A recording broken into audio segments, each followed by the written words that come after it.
My hair is not behaving itself today. Hello everyone, my name is Sophie, or Kamji Chip Dip, and welcome back to my review of The True Confessions of Charlotte Doyle. Today, we are going to get into the reading section of the review, so get your snacks, your blankets, your hot drinks, and get comfy because we're going to do all of this in one take. Pray for me. Also, if you guys hear any noise in the background of this video, it's most likely just going to be my dog Ellie. My parents aren't home right now, so she's probably going to be freaking out. And I can't really make her be quiet because, you know, she's a dog and she misses her people, so she's probably also going to try to hop up on my bed while I'm recording. So you guys will get to enjoy some cute, wholesome dog content as well. You know, that's always good. Also, the other chapters aren't gonna have intros because I want all of these videos to sort of be smooth and flow into each other nicely so that when I do make a playlist, it'll be like one continuous reading video without any interruptions except maybe ads.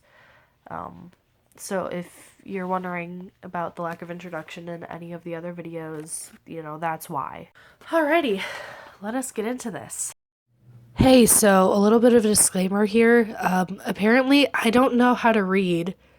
I make a lot of mistakes, but I hope that you guys still enjoy the story despite all of my mistakes. Okay, I'm gonna go now. Chapter 1. Just before dusk in the late afternoon of June 16th, 1832, I found myself walking along the crowded docks of Liverpool, England, following a man by the name of Grummage. Though a business associate of my father, Mr. Grummage, like my father, was a gentleman. It was he my father delegated to make the final arrangements for my passage to America. He was also to meet me when I came down from the school on the coach, then see me safely stowed aboard the ship that my father had previously selected. Mr. Grummage was dressed in a black frock coat with a stovepipe hat that added to his considerable height. His somber, sallow face registered no emotion. His eyes might have been those of a dead fish. "Miss Doyle," he said as I stepped from the Liverpool coach. "Yes, sir. Are you Mr. Grummage?" "I am." "Pleased to meet you," I said, dipping a curtsy. "Quite," he returned. "Now, Miss Doyle, if you would be so good as to indicate which is your trunk. I have a man here to carry it. Next, please oblige me by following, and everything shall be as it is meant to be. Might I say goodbye to my chaperone? Is that necessary? She's been very kind. Make haste, then." In a flutter of nervousness, I identified my trunk, threw my arms about Miss Emerson, my sweet companion for the trip down, and bid her a tearful farewell. Then I rushed after Mr. Grummage, who had already begun to move on. A rough-looking porter, laboring behind, carried my trunk upon his back. Our little parade reached dockside in good order. There I became instantly agog at the mass of ships that lay before us, masts and spurs thick as the bristles on a brush. Everywhere I looked I saw mountains of rare goods piled high, bales of silk and tobacco, chests of tea, a parrot, a monkey. Oh yes, the smell of the sea was intoxicating to one who knew little more than the smell of trim-cut lawns in the fields of the Barrington School. Then, too, the surging crowds of workers, sailors, and merchants, all rough-hewn, brawny men, created an exotic late-afternoon hubbub. All in all, it was a most delicious chaos, which, while mildly menacing, was no less exciting because of that. Indeed, in some vague way, I had the feeling that it was all there for me. "Mr. Grummage, sir," I called over the din, "what is the name of the ship that I am to sail on?" Mr. Grummage paused briefly to look at me, as though surprised I was there, to say nothing of asking a question. Then, from one of his pockets, he drew a screw of paper. Squinting at it, he pronounced, "The Seahawk. Is she British or American?" "American." "A merchant ship?" "To be sure." "How many masts?" "I don't know." "Will the other families already be on board?" I should think so," he answered, exasperation in his voice. "For your information, Miss Doyle, I received word that departure was being put off, but when I checked with the captain directly, he informed me that there must have been some misunderstanding. The ship is scheduled to leave with the first tide tomorrow morning, so there can be no delay." To prove the point, he turned to move again. I, however, unable to quell my excited curiosity, managed to slip in one more question. "Mr. Grummage, sir, what is the captain's name?" Mr. Grummage stopped again, frowning in an irritated fashion, but all the same consulted his paper. "Captain Jaggery," he announced, and once more turned to go. "Here!" the porter claimed suddenly. He had come up close and overheard our talk. Both Mr. Grummage and I looked about. "Did you say Captain Jaggery?" the porter demanded. "Are you addressing me?" Mr. Grummage inquired, making it perfectly clear that if so, the porter had committed a serious breach of decorum. "I was," the man said, talking over my head. "And I'm asking if I heard right when you said we was going to a ship mastered by a certain Captain Jaggery." He spoke the name Jaggery as if it were something positively loathsome.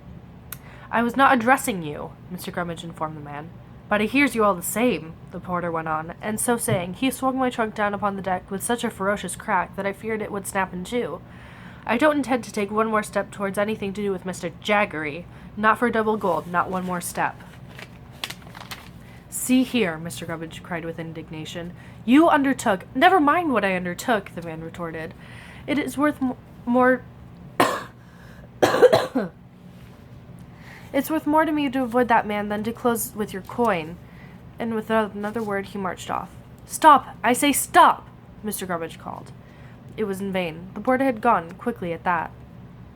Mr. Grummage and I looked at each other. I hardly knew what to make of it, nor clearly did he. Yet he did what he had to do. He surveyed the area in search of a replacement. "There, you man," he cried to the first who passed by, a huge, laboring fellow in a smock. "Here's a shilling if you can carry this young lady's trunk." The man paused, looked at Mr. Grummage, at me, at the trunk. "That," he said disdainfully. "I'll be happy to add a second shilling," I volunteered, thinking that a low offer was the problem. "Miss Doyle," Mr. Grummage snapped, "let me handle this." "2 shillings, the workman said quickly. "1, Mr. Grummage countered. "2, the workman repeated, and he held his hand out to Mr. Grummage, who gave him but 1 coin. Then the man turned and extended his hand to me. Hastily, I began to extract a coin from my receptacle. "Miss Doyle!" Mr. Grummage objected. "I did promise," I whispered, and dropped the coin in the man's upturned palm. "Right you are, miss," said the porter with the tip of his hat. "May the whole world follow in your fashion." This condemnation of my principles and moral goodness brought a blush of pleasure that I could hardly suppress. As for Mr. Grummage, he made a point of clearing his throat to indicate disapproval. "Now then," the porter asked, "where does this young lady require this?" "Never mind where," Mr. Grummage snapped. "Along the docks here. I'll tell you when we arrive." The money pocketed, the man lumbered over to my trunk, swung it to his shoulder with astonishing ease, considering the trunk's weight and size, and said, "Lead on." Mr. Grummage, wasting no more time, and perhaps fearful of the consequence of more talk, started off again. After guiding us through a maze of docks and quays, he came to a stop. With a half-turn, he announced, "There she sits," and gestured to a ship moored to the slip before us. I'd hardly looked where he'd pointed when I heard a thump behind. Startled, I turned and saw that the new man, the one we'd just engaged, had taken one look at the Seahawk, set down my trunk in haste, and, like the first, ran off without any word of explanation at all.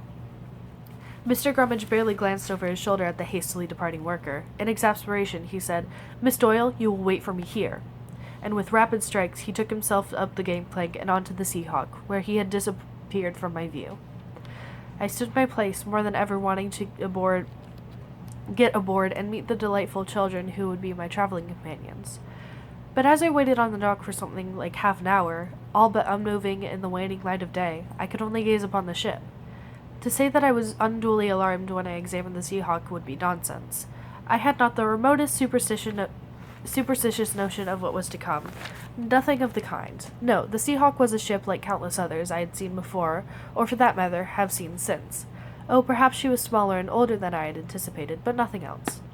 Moored to the dock, she rode the swell easily. Her standard rigging, tarred black for protection against the salt sea, rose above me, dark ladders to an increasingly dark sky, and indeed, her royal yard seemed lost in the lowering night. Her sails, tied up, that is, reefed, looked like the sleeves of new-fallen snow on lofty trees. Briefly, the Seahawk was what is known as a brig, a 2-masted ship with a snow mast behind the main, perhaps some 700 tons in weight, 107 feet stern to bow, 130 feet deck to mainmast cap. She was built, perhaps, in the late 18th or early 19th century. Her hull was painted black, her bulwarks white, these being the ordinary colors. Her 2 masts, raked slightly back, were square-rigged. She had a bowsprit, too, one that stood out from her bow like a unicorn's horn. Indeed, the one unique aspect of the ship was a carved figurehead of a pale white Seahawk beneath the bowsprit. Its wings were thrust back against the bow, its head extended forward, beak wide open, red tongue protruding as if screaming. In the shadowy light that twisted and distorted its features, I was struck by the notion that this figure looked more like an angry, avenging angel than a docile bird. The dockside was deserted and growing darker. I felt like taking myself up the gangplank in search of Mr. Gummidge, but alas, my good manners prevailed. I remained where I was, standing in a dreamlike state, thinking I know not what. But gradually, like a telescope being focused, I began to realize I was watching something clinging to one of the mooring ropes on the ship's stern. It reminded me of a picture I had once seen of a sloth, an animal that hangs upside down among jungle vines. But this, I gradually perceived, was a man. He appeared to be shimmying himself from the dock up to the Seahawk. Even as I realized what I was seeing, he boarded the ship and was gone. I had no time to absorb that vision before I heard angry voices. Turning, I saw Mr. Gummidge appear at the topgallant rail, engaged in an argument with someone I could not see. My gentleman repeatedly looked down at me, and, so I thought, gesticulated in my direction, as if I were the subject of a heated discussion. At last, Mr. Gummidge came down to the dock. As he drew near, I saw that his face was flushed, with an angry eye that alarmed me. "Is something amiss?" I asked in a whisper. "None at all," he snapped. "All is as planned. You have been expected. The ship's cargo is loaded. The captain is ready to sail," but he trailed off, looked back at the ship, and turned again to me. "It's just that, you see, those two families, the ones you would be traveling with, your companions, they have not arrived." "But they will," I said, trying to compose myself. "That's not entirely certain," Mr. Gummidge allowed. "The second mate informs me that one family sent word that they could not reach Liverpool in time. The other family has a seriously ill child. There is concern that she should not be moved." Again, Mr. Gummidge glanced over his shoulder at the Seahawk, as if, in some fashion, these events were the ship's fault. Turning back to me, he continued, "As it stands, Captain Jackery will accept no delay of departure. Quite proper. He has his orders." "But, Mr. Gummidge, sir," I asked in dismay, "what shall I do?" "Do? Miss Doyle, your father left orders that you were to travel on this ship at this time. I have very specific written orders in that regard. He left no money to arrange otherwise. As for myself," he said, "I'm off for Scotland tonight, on pressing business." "But surely," I cried, frustrated by the way Mr. Gummidge was talking as much as by his news, "surely I mustn't travel alone."